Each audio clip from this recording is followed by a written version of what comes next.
The mole had long wanted to make the acquaintance of the badger. He seemed, by all accounts, to be such an important personage, and though rarely visible, to make his unseen influence felt by everybody about the place. But whenever the mole mentioned his wish to the water rat, he always found himself put off. "It's all right," the rat would say. "Badger will turn up some day or other. He's always turning up, and then I'll introduce you. The best of fellows, but you must not only take him as you find him, but when you find him." "Couldn't you ask him here for dinner or something?" said the mole. "Oh, he wouldn't come," replied the rat simply.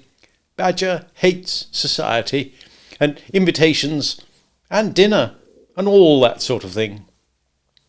"Well then, supposing we go and call on him," suggested the mole. "Oh, I'm sure he wouldn't like that at all," said the rat, quite alarmed. "He's so very shy. He'd be sure to be offended. I've never even ventured to call on him at his own home myself, though I know him so well. Besides, we can't. It's quite out of the question, because he lives in the very middle of the wild wood."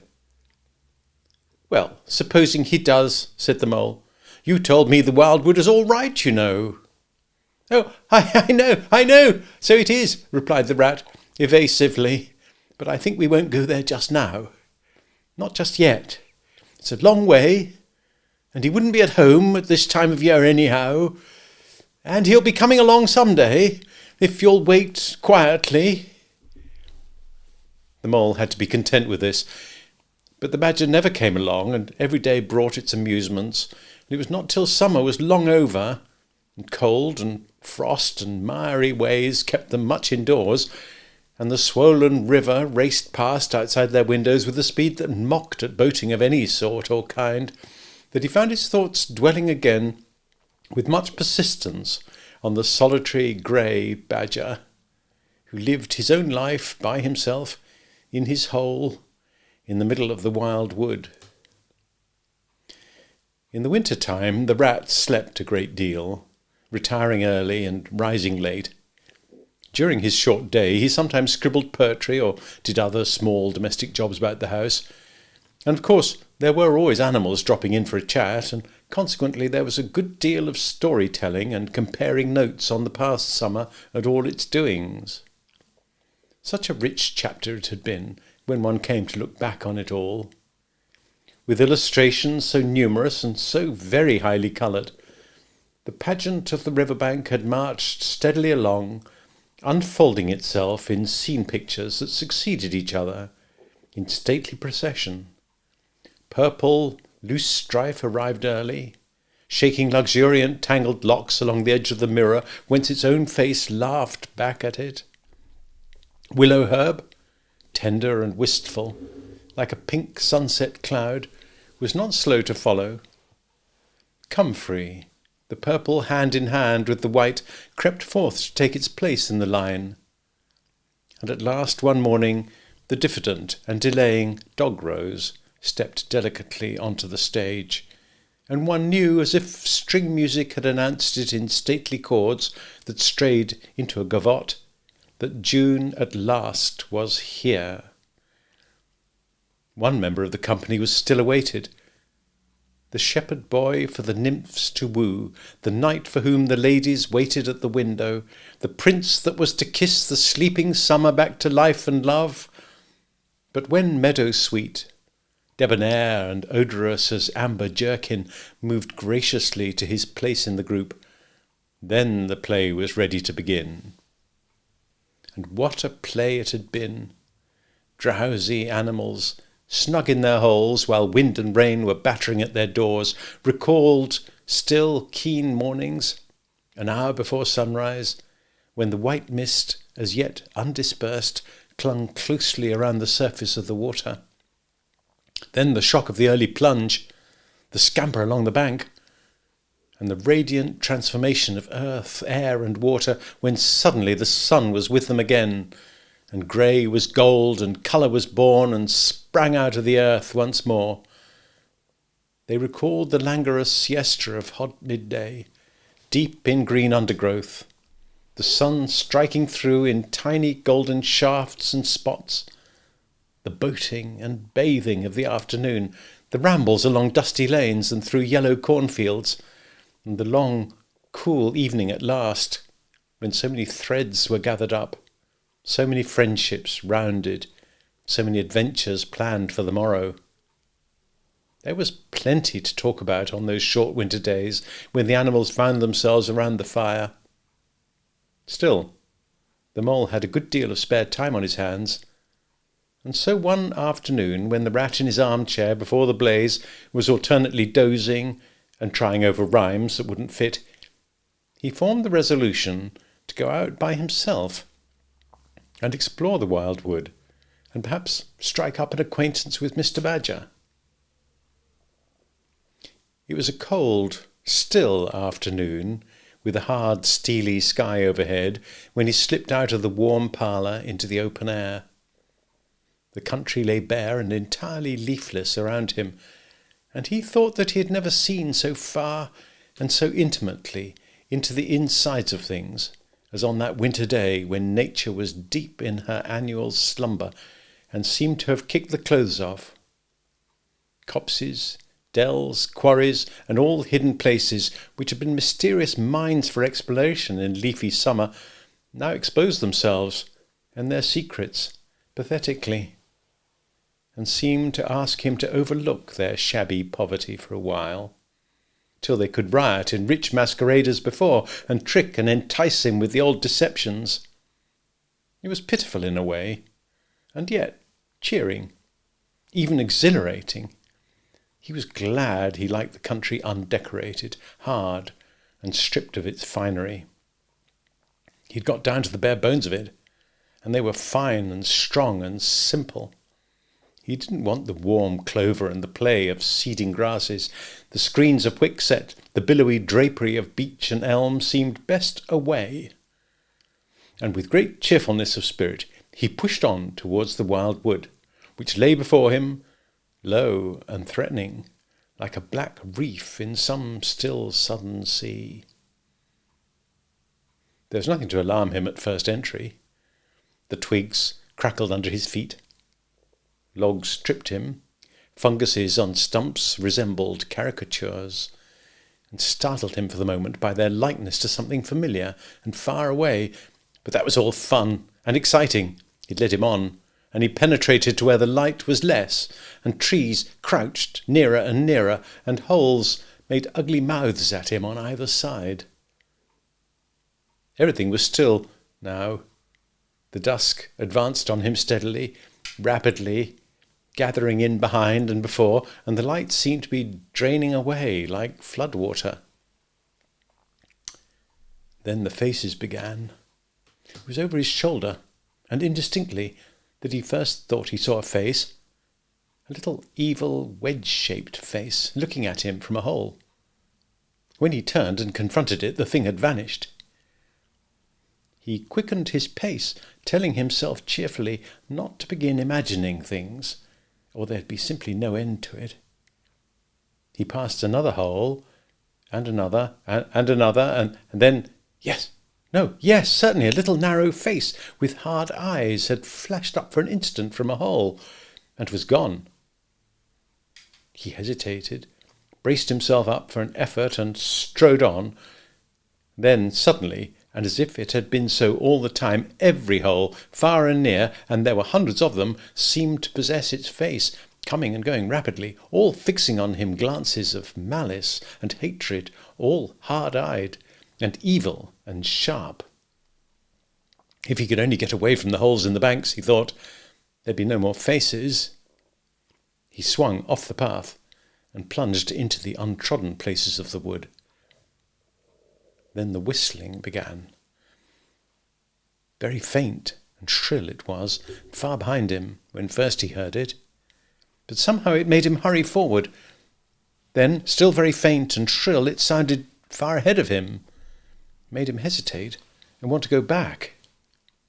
As he halted in indecision, it broke out on either side, and seemed to be caught up and passed on throughout the whole length of the wood to its farthest limit.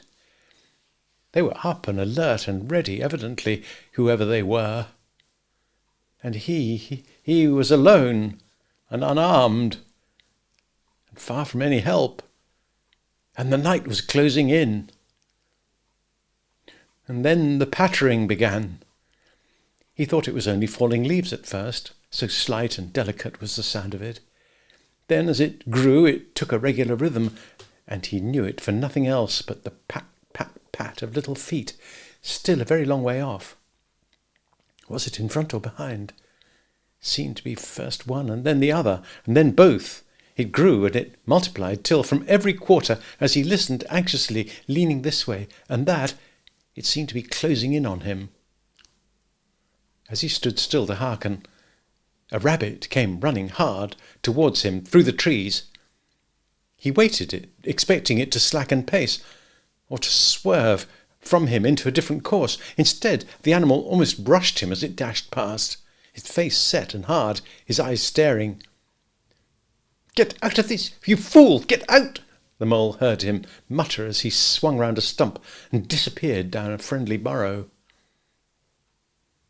The pattering increased till it sounded like sudden hail on the dry leaf carpet spread around him. The whole wood seemed to be running now, running hard, hunting, chasing, closing in round something or somebody. In panic he began to run too, aimlessly, he knew not whither. He ran up against things. He fell over things and into things. He darted under things and dodged round things. At last he took refuge in the deep, dark hollow of an old beech tree which offered shelter, concealment, perhaps even safety. But who could tell? Anyway, he was too tired to run any further and could only snuggle down into the dry leaves which had drifted into the hollow and hope that he was safe for a time.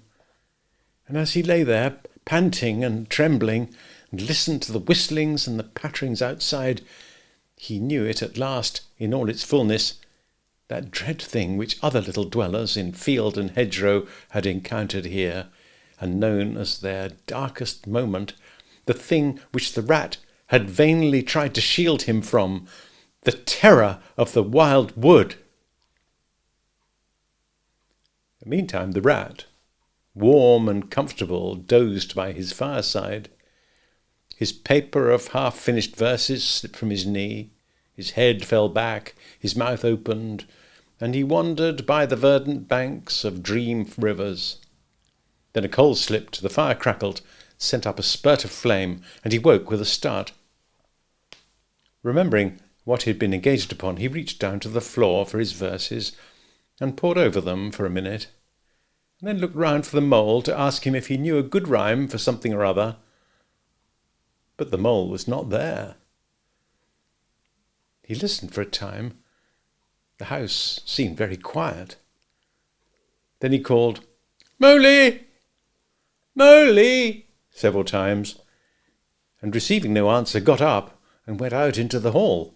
The mole's cap was missing from its accustomed peg. His galoshes, which always lay by the umbrella stand, were also gone. The rat left the house, carefully examined the muddy surface of the ground outside, hoping to find the mole's tracks. And there they were, sure enough.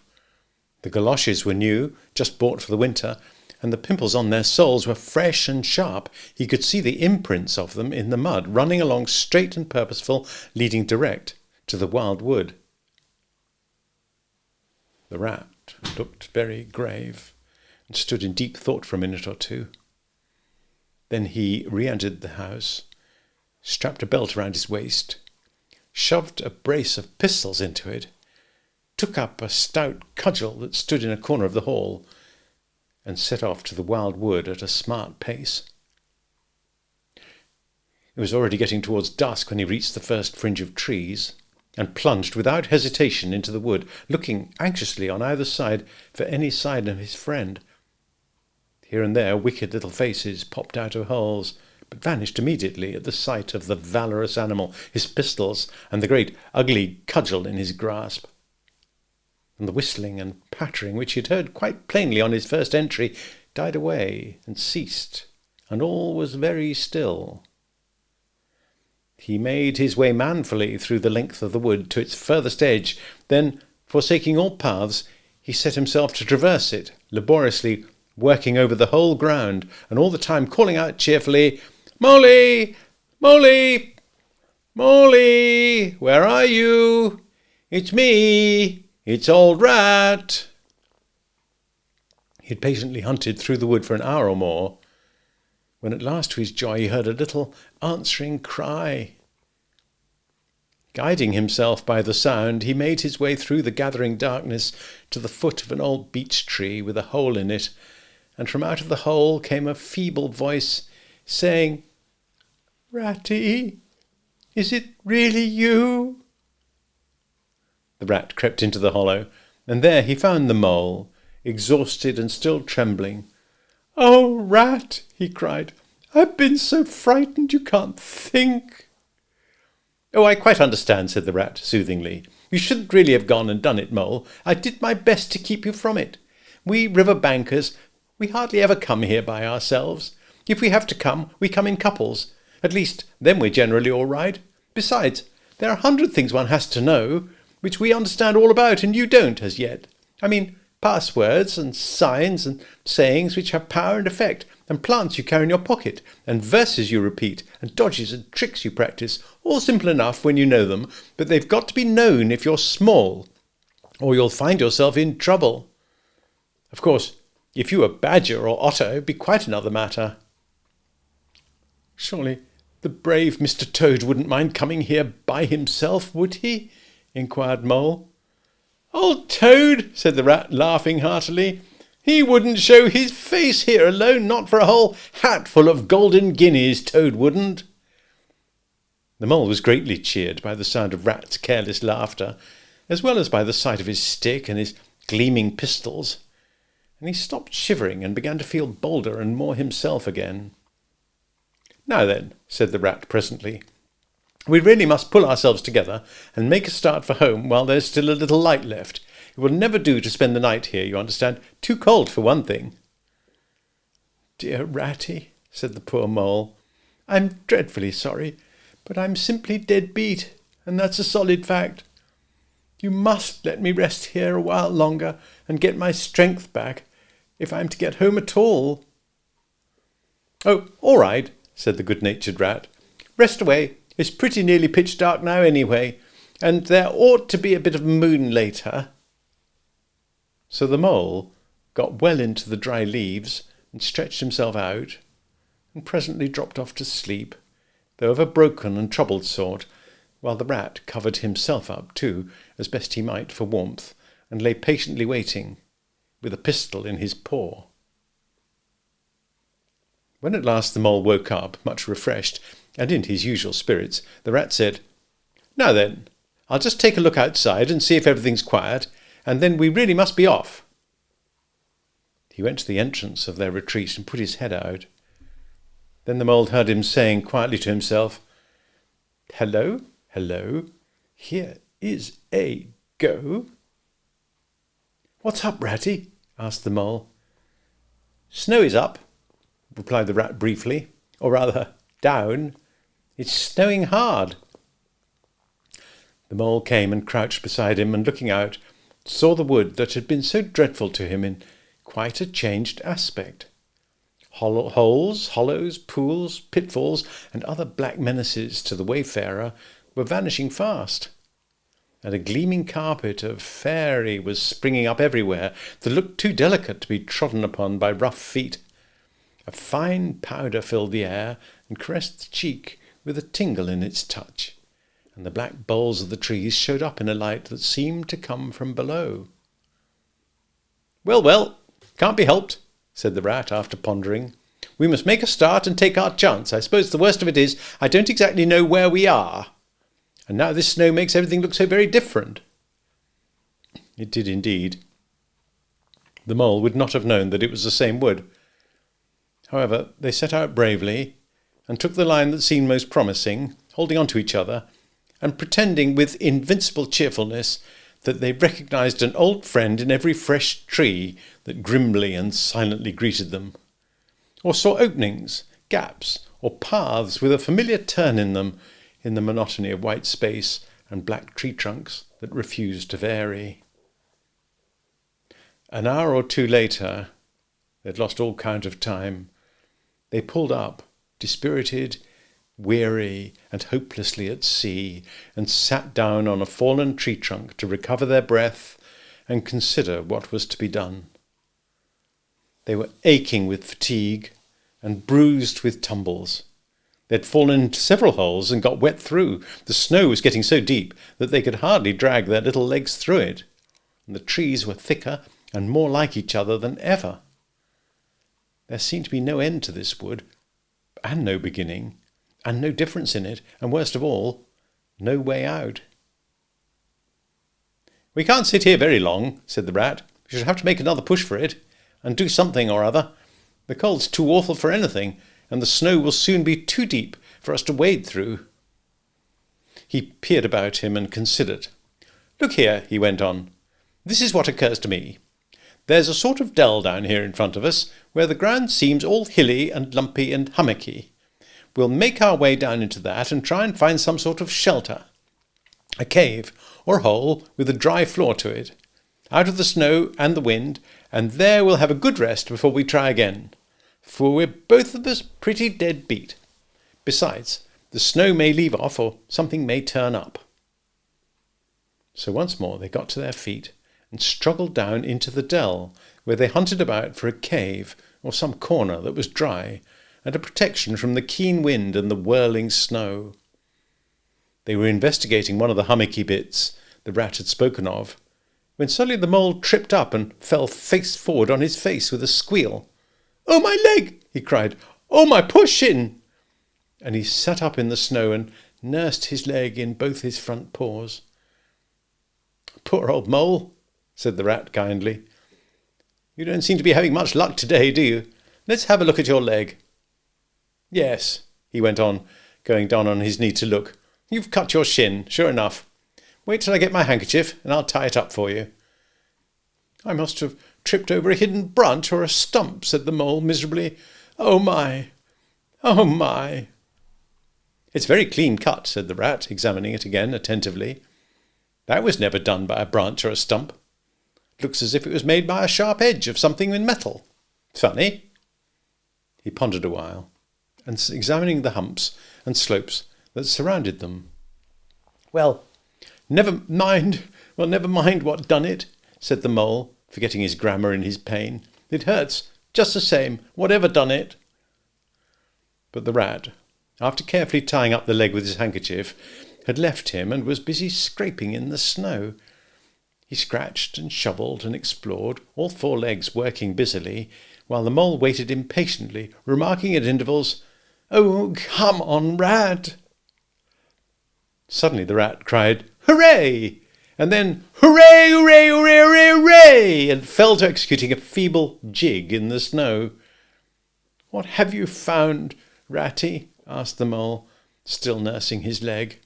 "Come and see," said the delighted rat, as he jigged on. The mole hobbled up to the spot and had a good look. "Well," he said at last, slowly, "I see it right enough. Seen the same sort of thing before, lots of times. Familiar object, I call it. A door scraper. Well, what of it? Why dance jigs around a door scraper?" "But don't you see what it means? You dull-witted animal!" cried the rat impatiently. "Of course I see what it means," replied the mole. "It simply means that some very careless and forgetful person has left his door scraper lying about in the middle of the wild wood, just where it's sure to trip everybody up. Very thoughtless of him, I call it.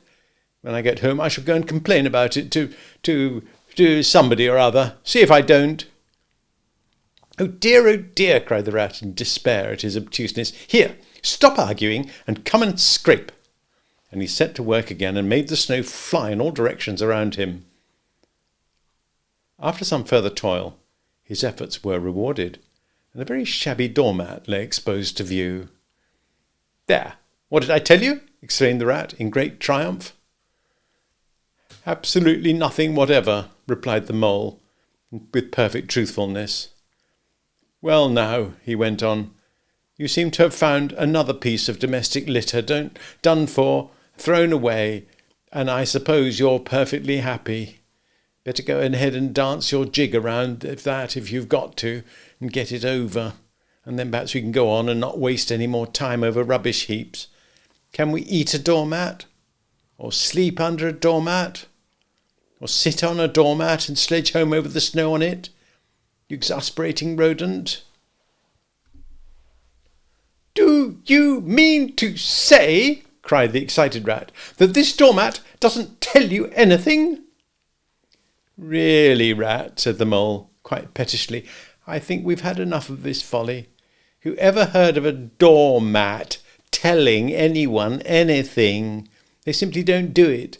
They're not that sort at all. Doormats know their place. Now look here, you thick-headed beast, replied the rat, really angry. This must stop. Not another word, but scrape and scratch and dig and hunt round, especially on the sides of the hummocks, if you want to sleep dry and warm tonight, for it's our last chance. The rat attacked a snowbank beside them with ardour, probing with his cudgel everywhere and then digging with fury. And Mole scraped busily too, more to oblige the rat than for any other reason, for his opinion was that his friend was getting light-headed.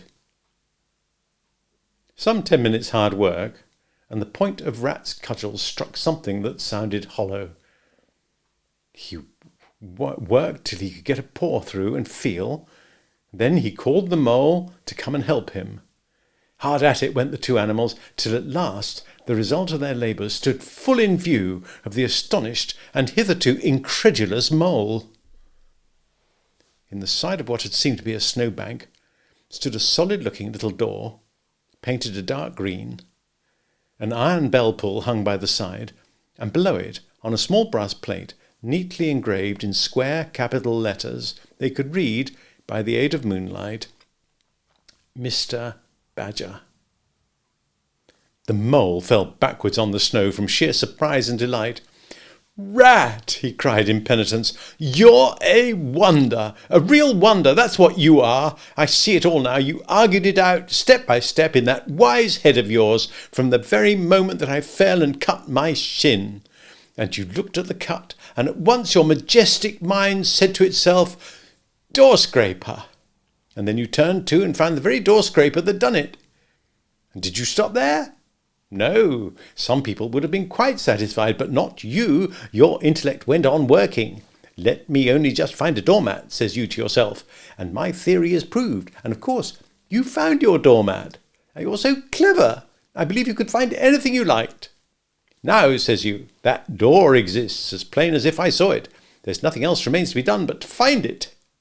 Well, I've read about that sort of thing in books, but I've never come across it before in real life. You ought to go where you'll be properly appreciated. You're simply wasted here among us fellows. If only I had your head, Ratty. But as you haven't, interrupted Rat, rather unkindly, I suppose you're going to sit in the snow all night and talk. Get up at once and hang on to that bell pull you see there, and ring hard as you can, while I hammer. While the rat attacked the door with his stick, the mole sprang up at the bell pull, clutched it, and swung there, both feet well off the ground. And from quite a long way off, they could faintly hear a deep-toned bell respond.